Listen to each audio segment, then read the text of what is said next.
નમસ્કાર મિત્રો, મારી આ ચેનલમાં તમારું સ્વાગત છે। હાલ એક ખૂબ જ દુઃખદ સમાચાર સામે આવી રહ્યા છે। ગવાટેમાલામાં ભયાનક માર્ગ અકસ્માત સર્જાયો છે। પુલ પરથી બસ પડી જવાથી 51 લોકોના મોત થવાની માહિતી સામે આવી રહી છે। ગવાટેમાલાની રાજધાની બહાર સોમવારે સવારે એક બસ પુલ પરથી પડી ગઈ, જેમાં ઓછામાં ઓછા 51 લોકો માર્યા ગયા।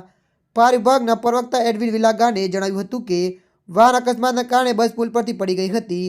આ અકસ્માતમાં અન્ય 15 લોકો ગંભીર રીતે ઘાયલ થયા છે। મીડિયા રિપોર્ટ અનુસાર બસ પૂર્વગ્રહોથી રાજધાની તરફ આવી રહી હતી। એક ફાયર ફાઇટરે જણાવ્યું છે કે મૃતકોમાં બાળકો પણ સામેલ છે।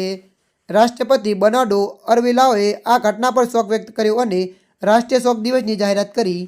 ત્યારે મિત્રો અત્યારની આ દુઃખદ ખબર મળી રહી છે।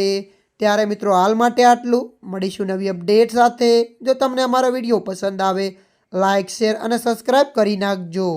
ધન્યવાદ।